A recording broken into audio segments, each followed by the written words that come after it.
স্বাগত আরেকবার সিলেট স্টুডিও থেকে চ্যানেল এস সিলেটের খবরে। অর্থ ও পরিকল্পনা প্রতিমন্ত্রী এম এ মান্নান এমপি বলেছেন, বঙ্গবন্ধু মানেই বাংলাদেশ, তাই বঙ্গবন্ধুর আদর্শ বাস্তবায়নের মাধ্যমে দেশকে সোনার বাংলা হিসেবে গড়ে তুলতে হবে। তিনি বলেন, বঙ্গবন্ধু তনয়া প্রধানমন্ত্রী শেখ হাসিনার নেতৃত্বে দেশ যখন এগিয়ে যাচ্ছে, ঠিক তখনই একটি মহল দেশের বিরুদ্ধে ষড়যন্ত্রে মেতে উঠেছে। তিনি শেখ হাসিনার নেতৃত্বে জঙ্গিবাদ মোকাবেলা করে সুখী, সমৃদ্ধ, উন্নত রাষ্ট্র প্রতিষ্ঠায় সকলকে একযোগে কাজ করে যাওয়ার আহ্বান জানান। জগন্নাথপুর উপজেলার বিভিন্ন কর্মসূচিতে মন্ত্রী এসব কথা বলেন। তিনি 15ই আগস্ট জাতীয় শোক দিবস উপলক্ষে বাংলাদেশ আওয়ামী লীগ ও অঙ্গ সহযোগী সংগঠন আয়োজিত আব্দুল সামাদ আজাদ অডিটোরিয়ামে শোক দিবসের আলোচনা সভায় যোগ দেন। উপজেলা আওয়ামী লীগ সভাপতি ও উপজেলা পরিষদ চেয়ারম্যান আকমল হোসেনের সভাপতিত্বে এতে বিশেষ অতিথির বক্তব্য রাখেন সুনামগঞ্জ জেলা আওয়ামী লীগের সাবেক সহ সভাপতি সিদ্দিক আহমদ, উপজেলা আওয়ামী লীগের সাবেক সভাপতি নুরুল ইসলাম, যুক্তরাজ্য আওয়ামী লীগ সহ সভাপতি হরমুজ আলী, উপজেলা আওয়ামী লীগ সহ সভাপতি আব্দুল কাইয়ুম মশাহিদ, সাব্বির আহমদ সাবের, যুগ্ম সাধারণ সম্পাদক সুজিত কুমার রায়, সাংগঠনিক সম্পাদক উপজেলা পরিষদের ভাইস চেয়ারম্যান মুক্তাদির আহমদ মুক্তা সহ আরও অনেকে। এছাড়াও মন্ত্রী ওই দিনে উপজেলা প্রশাসনের উদ্যোগে উপজেলা পরিষদ সম্মেলন কক্ষে অনুষ্ঠিত আলোচনা সভা ও পুরস্কার বিতরণী সভায় প্রধান অতিথি হিসেবে বক্তব্য রাখেন। মন্ত্রী পরদিন স্বাস্থ্য অধিদপ্তরের উদ্যোগে ও জগন্নাথপুর উপজেলা স্বাস্থ্য কমপ্লেক্সে বরাদ্দকৃত একটি নতুন অ্যাম্বুলেন্সের চাবি তুলে দেন। ৭১-এর পাক হানাদার বাহিনী বাংলার মাটিতে যে হত্যাযজ্ঞ চালিয়েছিল তার জ্বলন্ত সাক্ষী হবিগঞ্জের মাকালকান্দি। ১৯৭১ সালের 18ই আগস্ট এই দিনে বানিয়াচং উপজেলার হিন্দু অধ্যুষিত ওই এলাকায় ২ শতাধিক নিরীহ নারী পুরুষকে হত্যা করে পাক বাহিনী। মাকালকান্দি ট্র্যাজেডি নিয়ে রিপোর্ট করছেন আমাদের হবিগঞ্জ প্রতিনিধি সৈয়দ মোফাজ্জল সাদাত মুক্তা। ক্যামেরায় ছিলেন সিরাজুল ইসলাম জীবন। যেদিকে চোখ যায় শুধু পানি আর পানি। দিগন্ত বিস্তৃত হাওরের মাঝে ছোট্ট একটি শান্তিপ্রিয় গ্রাম মাকালকান্দি, যার দূরত্ব হবিগঞ্জ শহর থেকে প্রায় ৩০ কিলোমিটার। প্রতিদিনের মতো ১৯৭১ সালের এই দিনের শুরুতেও গ্রামের লোকজন ব্যস্ত ছিল তাদের পূজা পালন ও নিত্যদিনের কাজকর্ম সাধনে। মুক্তিযোদ্ধাদের ঘাঁটি সন্দেহ করে ২৫-৩০টি নৌকা যুগে পাক হানাদার বাহিনী তাদের এদেশীয় দোসর রাজাকারদের সহযোগিতায় জমদূতের মতো হাজির হয় মাকালকান্দি গ্রামে। মনসা পূজারত অবস্থায় এ গ্রামের নারীসহ প্রায় শতাধিক গ্রামবাসীকে এক লাইনে দাঁড় করিয়ে গুলিবর্ষণ করে পাক হানাদার বাহিনীর সদস্যরা। পুরো গ্রামের বাড়িঘরে আগুন ধরিয়ে দিয়ে মৃত্যুর হোলি খেলায় মেতে ওঠা পাক বাহিনীর তাণ্ডবে মৃত্যুপুরীতে পরিণত হয় মাকালকান্দি গ্রাম। সেই ভয়াবহ গণহত্যার দুঃসহ স্মৃতি নিয়ে আজও বেঁচে আছেন মাকালকান্দি গ্রামের অনেকেই। জ্বলন্ত অঙ্গার আর বারুদের গন্ধ এখনো তাদের তাড়িয়ে বেড়ায় আর কেড়ে নেয় রাতের ঘুম। মাকালকান্দি গ্রামের হরিপদ দাস চৌধুরী তার পরিবারের ৬ জনকে হারিয়েছিলেন ওই দিন। ১৯৭১ সালে আমার পরিবারের ৬ জন লোক মারা গেছে পাক বাহিনীর হাতে, এবং আমরা কোনো শহর থেকে কোনো অনুমোদন পাইনি। আমার শ্বশুর শাশুড়ি মরছে অবস্থায়, আমার ছেলে একটা ৩ বছর মারছে, কুর্তিকে নিয়ে গুলি করছে। আমি দিছি না তো ওঠাই নিয়ে নিচে নিয়ে মারছে। বানিয়াচঙ্গের মতিলুর সাহেবের নেতৃত্বে হানাদার বাহিনী নিয়ে উনি কেন আসেন, বসাইছিলেন চিরার মধ্যে। যাওয়ার সময় ওনার গুলি করে তারা মারা যায়। মোট ৩০-৩৫ জন ওই জায়গার মধ্যে, ৩০-৩৫ জন মোট ওই জায়গার মধ্যে। মন্দিরের সামনে প্রায় ১০০ লোক নিহত করে, হত্যা করে। এতে হত্যা করেছিল, এতে অধিকাংশ ছিল নারী এবং শিশু। এরা অবাধে নারী নির্যাতন করে। কিন্তু দুঃখের বিষয়, আমার স্বাধীনতার পর কিছুই পাই নাই। আমার আরো 2 হুড়িয়া খেয়ে মারছে, আমার এই নিয়ে ঠান্ডা করছে। এরপরে মানুষ দেখে আমার থাকা দিচ্ছে। হবিগঞ্জ জেলা মুক্তিযোদ্ধা unit commander advocate Mohammad Ali Pathan বলেন, ওই দিন হত্যাকাণ্ডের শিকার ৯৩ জনের নাম সংগ্রহ করা সম্ভব হলেও প্রকৃতপক্ষে প্রায় ২-২৫০ লোক ওই দিন মারা যান। এই তথ্য অনুসারে এখানে ৯৩ জনের নাম আমরা সংগ্রহ করতে পারছি, কিন্তু প্রকৃতপক্ষে এখানে ২ থেকে ২৫০ মানুষকে হত্যা করা হয়েছে। মাকালকান্দি ট্র্যাজেডিতে যারা পাক বাহিনীর হাতে প্রাণ হারিয়েছেন তাদের স্মৃতিকে বাঁচিয়ে রাখতে সরকারের উদ্যোগ গ্রহণ করা প্রয়োজন বলে মনে করেন সচেতন মহল। ১৯৭১ সালের মহান স্বাধীনতা যুদ্ধে পাক হানাদার বাহিনী বানিয়াচঙ্গের মাকালকান্দি গ্রামে চালিয়েছিল নারকীয় হত্যাযজ্ঞ। মাকালকান্দি ট্র্যাজেডিতে প্রাণ বিসর্জনকারীদের স্মৃতি এদেশের ইতিহাসে চিরস্মরণীয় হয়ে থাকবে, আর নতুন প্রজন্ম উদ্বুদ্ধ হবে মুক্তিযুদ্ধের চেতনায়। Sadat Mukta, channel S news, Habiganj. Habiganj সদর উপজেলার শৈলজোড়া গ্রামে অনুষ্ঠিত হয়েছে বিদ্যুৎ সংযোগ ও স্কুল ভবনের ভিত্তিপ্রস্তর স্থাপন অনুষ্ঠান। হবিগঞ্জ লাখাই আসনের সংসদ সদস্য অ্যাডভোকেট মোহাম্মদ আবু জাহির এই অনুষ্ঠানে প্রধান অতিথি হিসেবে বক্তব্য রাখেন। প্রধান অতিথি বলেন, এই সরকারের আমলে কোনো গ্রাম অন্ধকারে থাকবে না। আওয়ামী লীগ সরকার দেশের চাহিদা অনুযায়ী বিদ্যুৎ উৎপাদন করে তা জনগণের কল্যাণে ব্যয় করছে।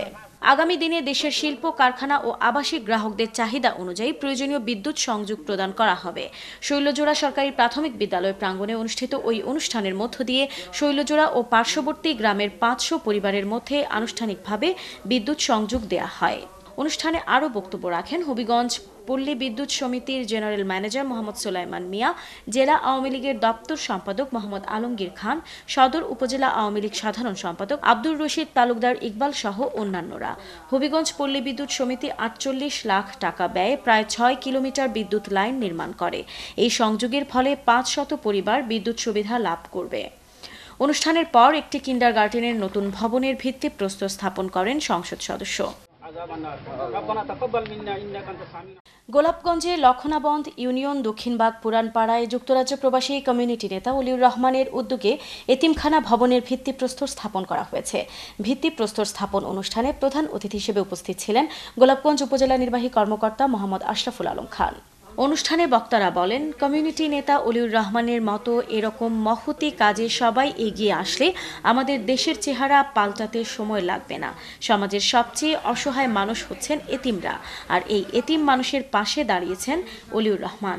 তার কষ্টার্জিত অর্থ এলাকার উন্নয়নে বিশাল ভূমিকা রাখছে জানিয়ে বক্তারা তার কার্যক্রমকে সাধুবাদ জানান। অনুষ্ঠানে স্বাগত বক্তব্য রাখেন মাদ্রাসার পৃষ্ঠপোষক বিশিষ্ট সমাজসেবী খোলকুর রহমান।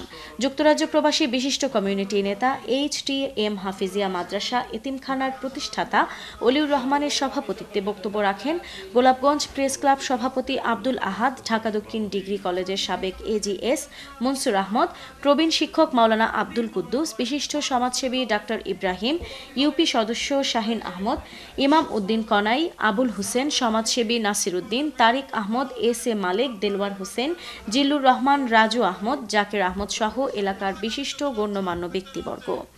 কমিউনিটি নেতা অলিউর রহমান মহতি কাজকে এগিয়ে নেওয়ার স্বার্থে এলাকার সবার সহযোগিতা কামনা করেন। আমি অঙ্গীকারাবদ্ধ, আমি যতক্ষণ পৃথিবীতে জীবিত থাকব আমি এই প্রতিষ্ঠানের জন্য কাজ করে যাব। আশা করব আপনারা আমাদের সাথে সবসময় এভাবে সহযোগিতা করে যাবেন। ছাতকের ভাতগাঁও ইউনিয়নের ঝিগলি হাজী আবুল খায়ের হাসপাতালের উদ্যোগে এলাকার গরিব অনাথ শিশুদের ফ্রি ঔষধ সহ খতনা ও লুঙ্গি বিতরণ করা হয়েছে। হাজী আবুল খায়ের শামসুল ইসলামের পুত্র বিশিষ্ট সমাজসেবী যুক্তরাজ্য প্রবাসী আলহাজ তাহেরুল ইসলামের অর্থায়নে ও সার্বিক সহযোগিতায় ফ্রি ওষুধ সহ খতনা ও লুঙ্গি বিতরণ করা হয়। শনিবার হাসপাতালের কনফারেন্স হলে খতনা ও লুঙ্গি বিতরণ উপলক্ষে এক আলোচনা সভা অনুষ্ঠিত হয়। বিশিষ্ট মুরব্বী হাজী সোনু মিয়ার সভাপতিত্বে ও শিক্ষক সফির আহমদের পরিচালনায় অনুষ্ঠানে প্রধান অতিথি হিসেবে বক্তব্য রাখেন হাসপাতালের চেয়ারম্যান, সিলেটস্থ ছাতক সমিতির সভাপতি আলহাজ আবু নসর ওহিদ কনা মিয়া। বিশেষ অতিথি হিসেবে বক্তব্য রাখেন হাসপাতালের ফাউন্ডার ও অনুষ্ঠানের উদ্যোক্তা আলহাজ তাহেরুল ইসলাম, ঝিগলি স্কুল অ্যান্ড কলেজের অধ্যক্ষ সিরাজুল ইসলাম, অ্যাডভোকেট আব্দুল মজিদ খোকা, হাসপাতালের পরিচালক ওবায়দুল হক শাহিন, যুক্তরাজ্য প্রবাসী দবির আহমদ, পল্লী বিদ্যুতের পরিচালক মোহাম্মদ আলী মিলন, বিএনপি নেতা সায়াদুজ্জামান সায়াদ, আওয়ামী লীগ নেতা আবুল হাসনাত ও সমাজসেবী সাদিকুর রহমান সাদিক। অনুষ্ঠানে বক্তারা বলেন, হাজী আবুল খায়ের শামসুল ইসলাম এই এলাকার একজন জনহিতৈষী মানুষ ছিলেন। তিনি মৃত্যুর আগ পর্যন্ত এলাকার রাস্তাঘাট, শিক্ষা, স্বাস্থ্য সহ সমাজের উন্নয়ন ও মানুষের কল্যাণে কাজ করে গেছেন। তারই সুযোগ্য পুত্র হাসপাতালের ফাউন্ডার আলহাজ তাহেরুল ইসলাম তার পিতার মতো মানুষের কল্যাণে কাজ করে যাওয়ায় বক্তারা তার ভূয়সী প্রশংসা করেন। অনুষ্ঠানে খতনাকৃত 100 গরিব অনাথ শিশুদের মধ্যে লুঙ্গি বিতরণ করা হয়। আহ্বান জানাবো, আজকে শুধু খতনার মাধ্যমে এই অনুষ্ঠান শেষ না হয়ে আগামী দিনে যাতে এই হাসপাতাল সুচারুরূপে পরিচালনা হয়। আমি আশাবাদী যে ইনশাল্লাহ ভবিষ্যতে এটার বন্ধ হইতো না, এলাকার গরিব মানুষের সাহায্য সহযোগিতা করার দায়। সুনামগঞ্জ পৌর শহরের সুনামগঞ্জ বালিকা উচ্চ বিদ্যালয়ের শিক্ষক শাহজাহান মিয়ার উপর সন্ত্রাসী হামলার প্রতিবাদে রোববার মানববন্ধন করেছে বিদ্যালয়ের শিক্ষক ও শিক্ষার্থীরা। বিদ্যালয়ের সামনের সড়কে বেলা 12টায় এই মানববন্ধন অনুষ্ঠিত হয়। মানববন্ধন চলাকালে বক্তব্য রাখেন বিদ্যালয়ের প্রধান শিক্ষক নাসিমা রহমান, সিনিয়র শিক্ষক জামাল উদ্দিন, গুলেনুর চৌধুরী, শাহনাজ বেগম। সুনামগঞ্জ বালিকা উচ্চ বিদ্যালয়ের শিক্ষক শাহজাহান আলীকে শনিবার রাতে শহরের নতুন পাড়া এলাকার বাসা থেকে ডেকে নিয়ে সন্ত্রাসীরা লোহার রড ও শাবল দিয়ে বেধড়ক মারধর করে। এতে তিনি আহত হয়ে সুনামগঞ্জ সদর হাসপাতালে চিকিৎসাধীন আছেন। মানববন্ধনে অবিলম্বে শিক্ষকের উপর হামলাকারী সন্ত্রাসীদের গ্রেপ্তার ও শাস্তির দাবি জানান শিক্ষক শিক্ষার্থীরা। জেলা পরিষদের উদ্যোগে মৌলভীবাজারের রাজনগর কলেজে চলতি অর্থ বছরে 50 লক্ষ টাকার উন্নয়ন কাজ সম্পন্ন হয়েছে। আনুষ্ঠানিকভাবে এই কাজের উদ্বোধন করেন সাবেক হুইপ, গণপরিষদ সদস্য ও জেলা পরিষদ প্রশাসক বীর মুক্তিযোদ্ধা আজিজুর রহমান। এ সময় উপজেলা চেয়ারম্যান আসকির খান সহ কলেজ অধ্যক্ষ ও শিক্ষক শিক্ষার্থীরা উপস্থিত ছিলেন। উন্নয়ন কাজগুলোর মধ্যে রয়েছে সীমানা প্রাচীর, ভবন, গেট, ডেস্কটপ ও laptop computer, photocopy, ceiling fan, bicycle, রঙিন টেলিভিশন ইত্যাদি। জঙ্গিবাদ, সন্ত্রাস ও মৌলবাদের বিরুদ্ধে সারা দেশে সাংবাদিকদের মানববন্ধনের অংশ হিসেবে সিলেটেও প্রেস ক্লাবের সামনে মানববন্ধন কর্মসূচি পালিত হয়েছে। শনিবার দুপুরে সিলেট প্রেস ক্লাবের সামনে আয়োজিত মানববন্ধনে অংশগ্রহণকারীরা বলেন, বাংলাদেশ সাম্প্রদায়িক সম্প্রীতি ও সাম্যের দেশ। এদেশে জঙ্গিবাদের স্থান হতে পারে না। কিছু বিপথগামীদের জন্য এই দেশ কলঙ্কিত হচ্ছে।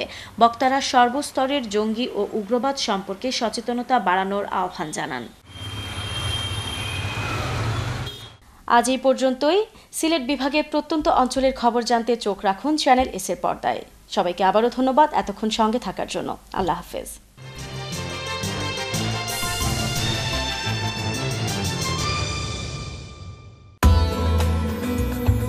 Maha, regarded as the single largest store for ladies fashion retail in Bangladesh, Maha enjoys a vast international customer base, from young fashionable to old traditional. Maha has exclusive collection from different sources: saris, salwar kameez, casual wear, undergarments, perfumes, cosmetics, jewelries and fashion accessories, all imported from different countries. Maha also has option for online shopping. Welcome to Maha. Maha makes you beautiful.